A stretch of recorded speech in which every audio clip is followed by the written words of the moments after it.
Robin Hood Story, Part 1. Long ago, in Old England, there lived a man whose name became famous all around the world. His name was Robin Hood. He was not a king, not a knight, and not a rich man. He was an outlaw. But people loved him, because he was not an ordinary outlaw. Robin Hood was a hero, a man who helped the poor, and a man who fought against injustice. Robin Hood lived in the green woods of Sherwood Forest, near the town of Nottingham.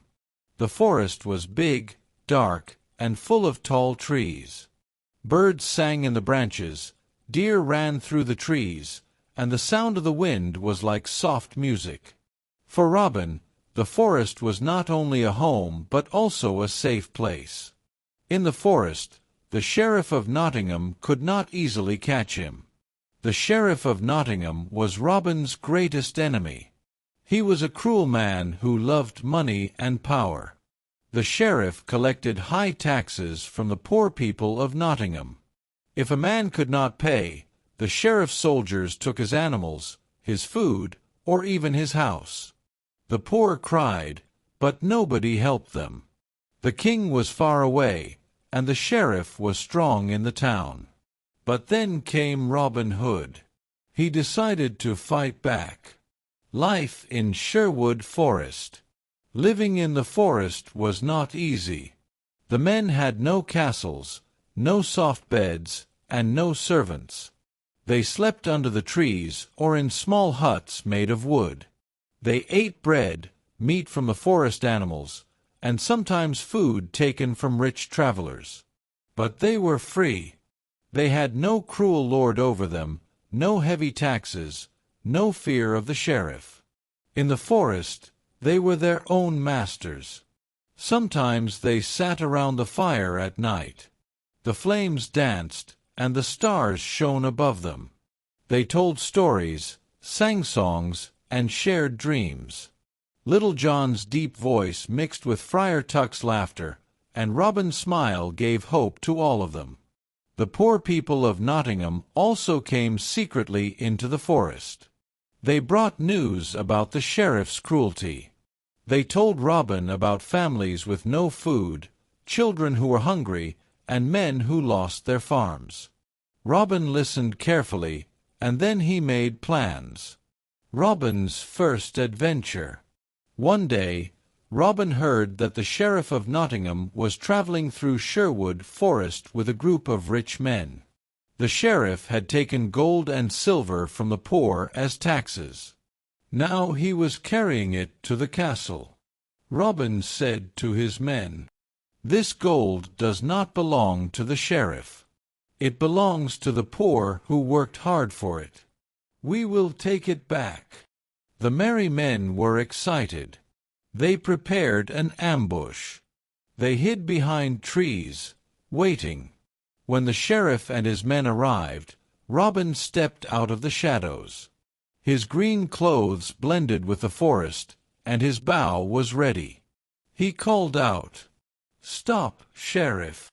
This road belongs to Robin Hood." The sheriff was angry. "Outlaw! You will pay for this!" he shouted. But before the soldiers could attack, Robin and his men jumped from the trees. Arrows flew through the air. The soldiers were surprised and afraid. The merry men were fast and strong. In a short time, the sheriff's men surrendered. Robin took the bags of gold and silver. But he did not keep them. He gave them back to the poor people of Nottingham. The people were happy. They blessed Robin and called him a hero. The sheriff, however, was furious. He swore he would catch Robin Hood and hang him. Part 2. One bright morning, the sun rose over Sherwood Forest. The leaves shone with fresh light, and the sound of birds filled the air. Robin Hood walked along a narrow forest path. His green cloak moved softly in the wind, and his bow was on his shoulder. He felt happy, because the forest was alive, and freedom was in every tree. But that morning, Robin was not alone on the path. Ahead of him stood a very tall man. The man carried a long wooden staff, almost as tall as himself. He blocked the way, standing firm and strong, as if he owned the road. Robin stopped and looked at him. "Good morning, friend," said Robin. The tall man answered, "Good morning, but I am not your friend yet. Nobody passes this bridge unless they fight me first." Robin looked around. The bridge was small, made of wood, across a narrow stream. Only one man could walk across at a time. The tall man's eyes were sharp, and he looked ready for a fight. Robin smiled. "Is that so? Well, my friend, I will not turn back. But I will not use my bow against you. That would not be fair. You have a staff, so I will take a staff too. Let us fight like men." The tall man nodded. "Good. I like a brave heart. The staff fight." Robin cut a long branch from a tree. He shaped it quickly into a staff. Then he stepped onto the bridge. The tall man, already standing there, raised his staff. The fight began. Clack, crack, thud. The sound of wood hitting wood echoed across the forest. Birds flew away from the noise. Robin and the tall man struck again and again, each trying to push the other into the water below. Robin was fast. He moved with skill and light feet. But the tall man was very strong. Every strike from his staff felt like the strike of a hammer. Robin's arms grew tired, yet he did not give up. Then, with one sudden move, the tall man hit Robin's head, not too hard, but strong enough. Robin lost balance and fell into the cold water of the stream. Splash! The tall man laughed loudly. His voice echoed through the trees. "Ha! The great fighter is swimming like a fish." Robin came out of the water, wet from head to toe. But he was not angry. Instead, he laughed too. "You are a strong man," Robin said. "I have never lost like this before. Tell me your name." The tall man put his staff down and offered his hand. "My name is John Little." Robin took his hand and shook it firmly. "John Little. That is a fine name. But after today, we shall call you Little John, for you are the biggest man I have ever seen." The men laughed together. From that moment, they became friends. Joining the merry men, Robin brought Little John into Sherwood Forest, where the merry men were waiting. Around the fire, Robin told the story of how John defeated him. Everyone laughed with joy. Will Scarlet clapped his hands. "Then it is decided. His name shall be Little John." Friar Tuck poured a cup of ale and gave it to John. "Drink, friend. From now on, you are one of us." Little John drank deeply and smiled. "I am happy to join you. I do not like cruel sheriffs or unfair laws. I will fight with you, Robin, and with all your men." And so, the merry men welcomed Little John into their family. The sheriff makes a plan. Meanwhile, in Nottingham, the sheriff heard news that made his face turn red with anger. A traveler told him, "Sheriff, Robin Hood has a new companion, a giant of a man. Together they are stronger than ever." The sheriff slammed his hand on the table. "This outlaw mocks me. He steals my gold, he humiliates my men, and now he grows even stronger. I will not rest until Robin Hood hangs from a rope." So the sheriff began to plan. He thought about traps, about soldiers, about spies in the forest. But the forest belonged to Robin, and Robin always had eyes watching the roads. A test of friendship. One evening, Robin decided to test his new friend. He said to Little John, "Come with me into Nottingham. We will walk as travelers. No green clothes, no bows. only simple cloaks. Let us see if you are brave outside the forest as well." Little John agreed at once. "I fear no sheriff and no soldier. Lead the way." So the two men walked into the town. The market was busy, full of noise, animals, and people shouting prices. Robin and John looked around carefully. Soon, they saw the sheriff's men taking coins from poor farmers. One man begged, "Please, sir, I have no more to give. My children are hungry." But the soldier pushed him away and took his last chicken. Robin's eyes grew dark. He whispered to John, "This is why I fight. Do you see now?" Little John nodded. "Yes, and I will fight with you until the end." Trouble in the market. But suddenly, one of the soldiers looked at Robin closely. He whispered to the sheriff, who was also in the market. The sheriff's eyes opened wide. "That face! That is Robin Hood in disguise. Guards, catch him!" At once, soldiers ran toward Robin and Little John. The market became full of noise and panic. Robin grabbed John's arm. "Run!" The two men pushed through the crowd. Soldiers shouted, people screamed, and chickens flew into the air. Robin and John knocked over barrels, jumped over tables, and finally found a small alley. But more soldiers came from the other side. They were trapped. Robin drew his short sword. Little John grabbed a heavy stick from the ground. "We will fight, Robin, side by side." And fight they did. John's stick hit soldier after soldier, sending them to the ground. Robin's sword was quick and sharp. The townspeople cheered quietly, though they were afraid of the sheriff. At last, Robin and John broke free and ran out of the town gate. They escaped back into the green safety of Sherwood Forest. End of Part 2. From that day, Robin and Little John were not only friends but brothers in arms. Together, they faced danger, laughed at fear, and became a symbol of hope for the poor people of Nottingham. The sheriff, however, grew more determined than ever. He now knew that Robin Hood was more dangerous with this giant at his side.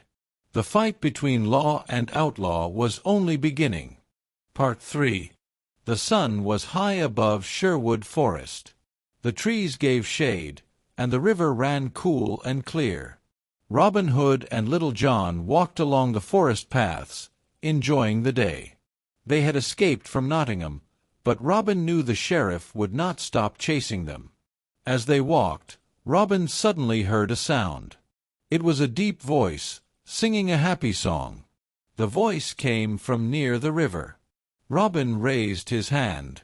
"Listen, John. Someone is singing. Let's go and see." The two men moved quietly through the trees until they reached the riverbank. There they saw a short, round man dressed in the brown clothes of a friar. He was carrying a sack on his back, and in his hand he held a big staff. The man was singing loudly, his voice cheerful and full of life. Robin whispered, smiling, "This fellow looks strong and merry. Let's have a little fun with him." Robin's trick.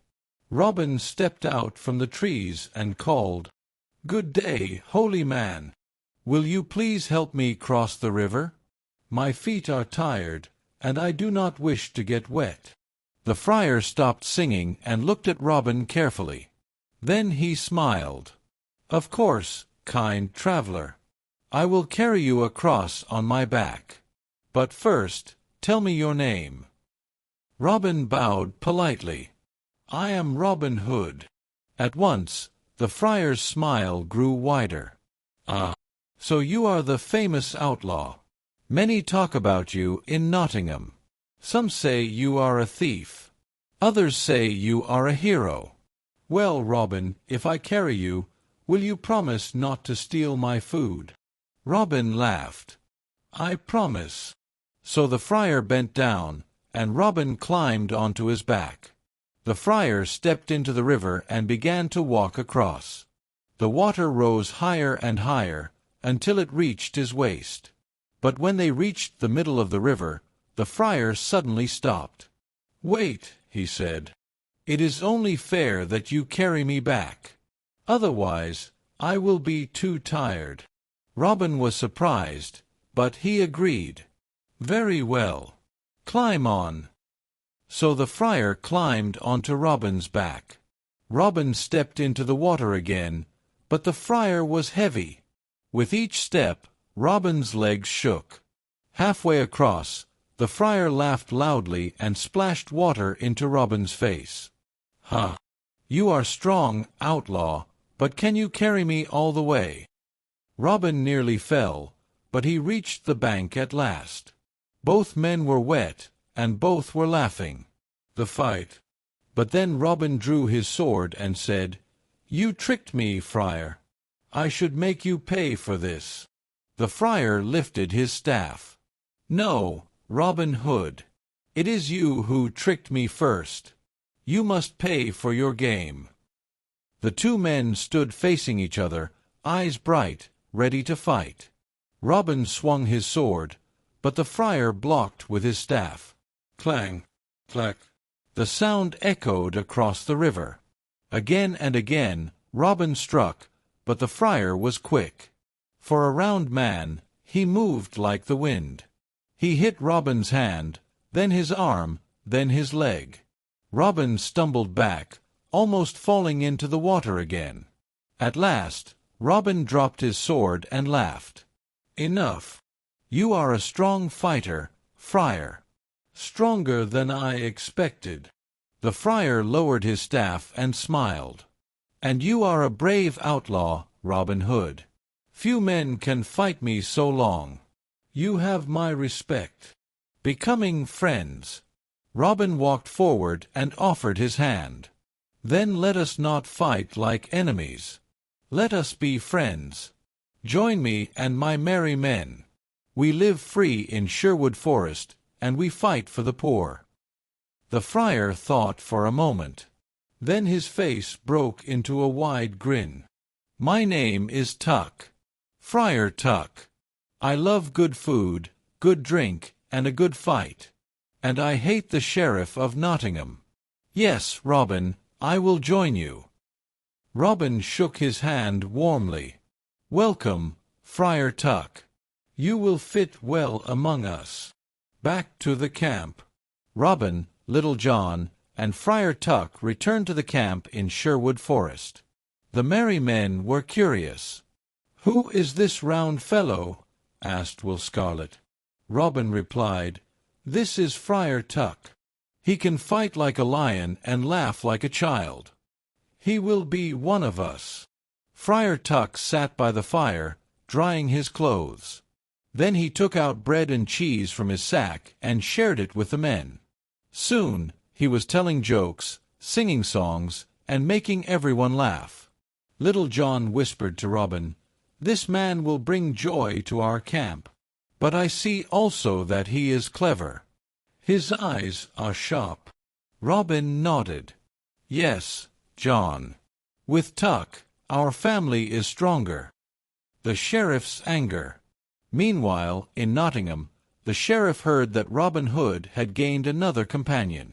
A traveller told him, "Sheriff, Robin now has a friar with him. They say the friar is fat but strong, and he fights with a staff like no other." The sheriff's face grew red. He slammed his fist on the table. "Again he grows stronger, while I look weaker. This outlaw makes a fool of me. I must find a way to capture him." So the sheriff sent spies into the forest. He promised gold to anyone who could bring him news of Robin's hiding place. But Robin and his men were clever. They moved their camp often, and the forest itself seemed to protect them. A night of celebration. That night, the merry men made a feast to welcome Friar Tuck. They roasted a deer, baked bread, and drank ale. Around the fire, the men sang songs. Tuck's voice was loud and happy, filling the forest with laughter. Robin stood and raised his cup. To our new brother, Friar Tuck. May we fight together, laugh together, and live free forever. All the merry men cheered, to Friar Tuck. The fire burned bright, and the sound of joy spread through the forest. For a moment, life was good, and hope was strong. But Robin knew in his heart that danger was never far. The Sheriff of Nottingham was always watching, always waiting. End of Part 3. And so Friar Tuck joined Robin Hood and his merry men. With his strength, laughter, and clever mind, he became one of the most beloved members of the band. Together, they grew stronger, ready for the many adventures that lay ahead. Part 4. Robin Hood meets Will Scarlet. One afternoon, Robin and Little John walked deeper into Sherwood Forest. The trees were quiet, and the air was cool. Suddenly, they heard the sound of music, the soft notes of a lute. Following the sound, they came upon a young man dressed in bright red clothes. His cloak shone like fire in the green forest. The young man looked handsome, with sharp eyes and quick hands. Robin called, "Who are you, stranger? Why do you walk in our forest wearing the color of blood?" The man looked up with pride. "I am Will Scarlet. This forest is not yours, outlaw. I go where I wish." Little John frowned. "You speak with a bold tongue." Will Scarlet stood, drawing a short sword. "And I can fight with a bold hand." At once, Robin raised his bow. But then he smiled. "Wait. Why fight when we can test each other in a fair way? Let us fight with swords, and the better man shall win." The duel began. The two men struck quickly, swords flashing in the light. Will moved like a dancer, fast and graceful. Robin defended himself well, but soon he felt the strength of the young man. At last, Will's sword touched Robin's shoulder. Robin laughed and lowered his weapon. "Well fought, young man. You are skilled. What do you say, John?" Little John nodded. "He fights like a wolf. We should welcome him." Robin turned to Will. "If you wish, you may join us. Together we fight for freedom against the sheriff and his greed." Will Scarlet looked at Robin for a long moment. Then he smiled. "Yes, I will join you. I have my own reasons to hate the sheriff. From this day, I am one of your merry men." The band grew stronger once again. Part 5. The Sheriff's Tournament.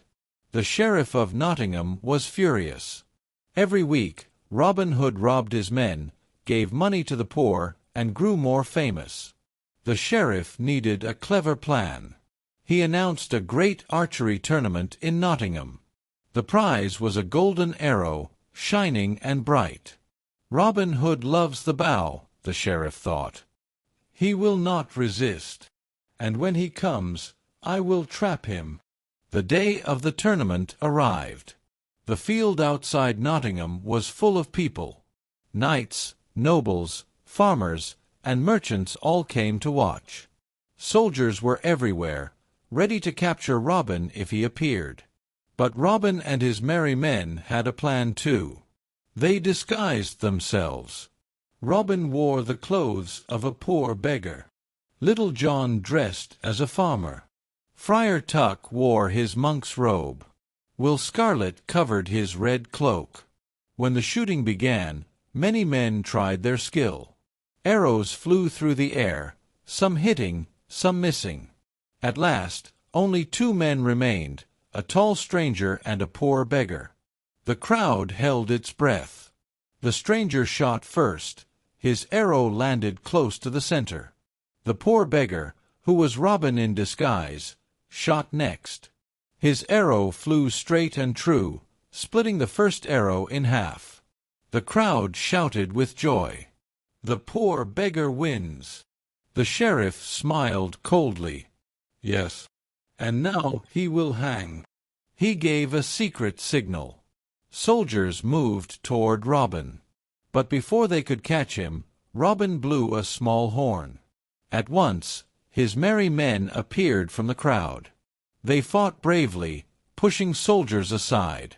Robin grabbed the golden arrow, laughed, and shouted, "Thank you, Sheriff, for the prize." Then the merry men escaped into the forest, leaving the sheriff furious and humiliated once more. Part 6. Robin Hood Helps the Poor. Life in Nottingham grew harder each day.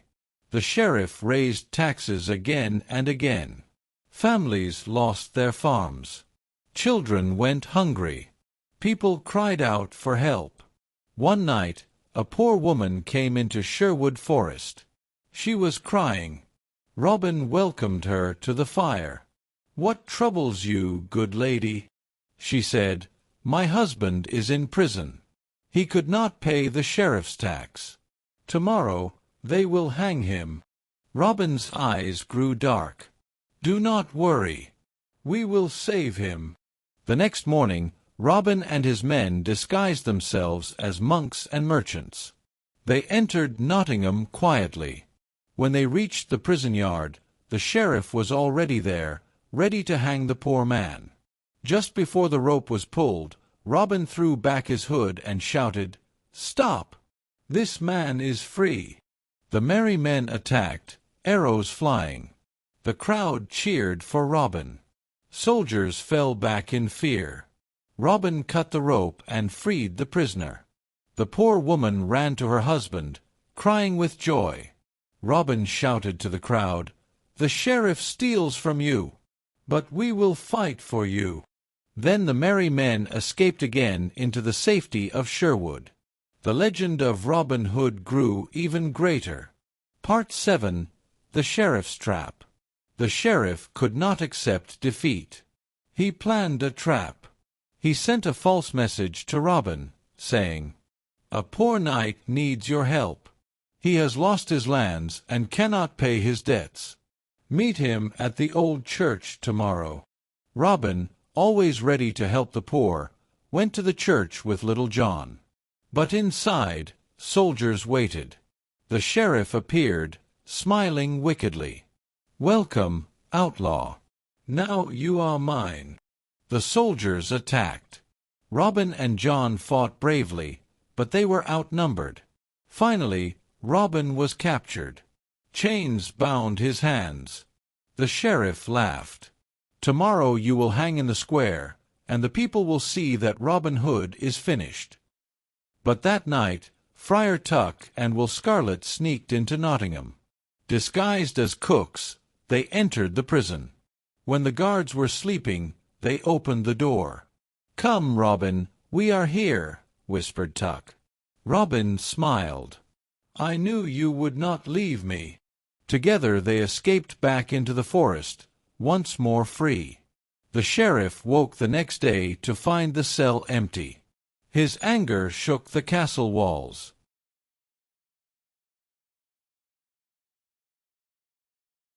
Part 8. The King Returns. Far away, King Richard the Lionheart had been fighting in the Crusades.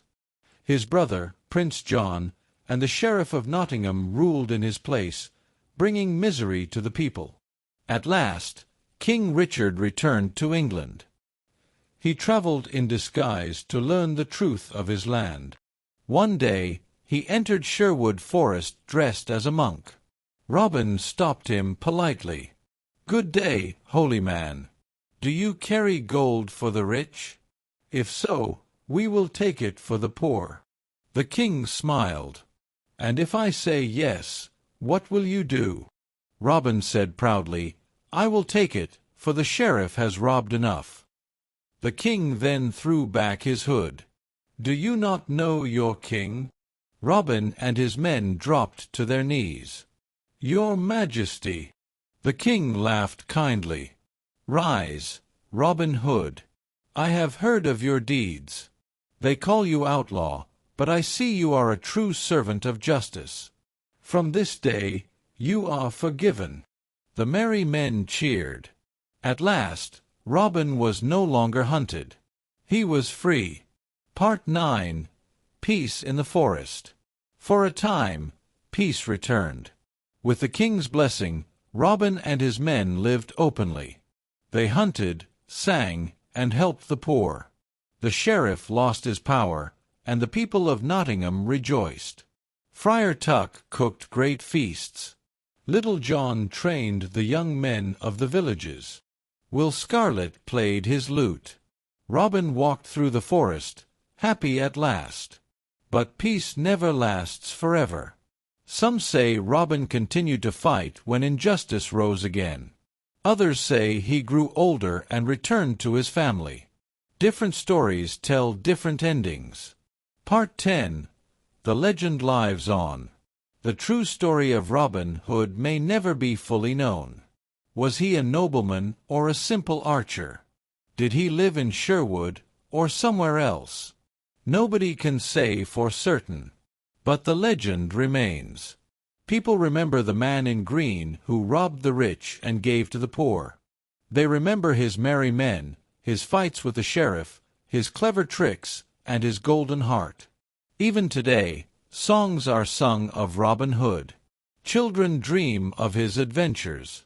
And whenever people speak of justice, freedom, and hope, they remember the outlaw who became a hero. The end. And so ends the tale of Robin Hood. A story told for hundreds of years, a story of courage, laughter, friendship, and justice.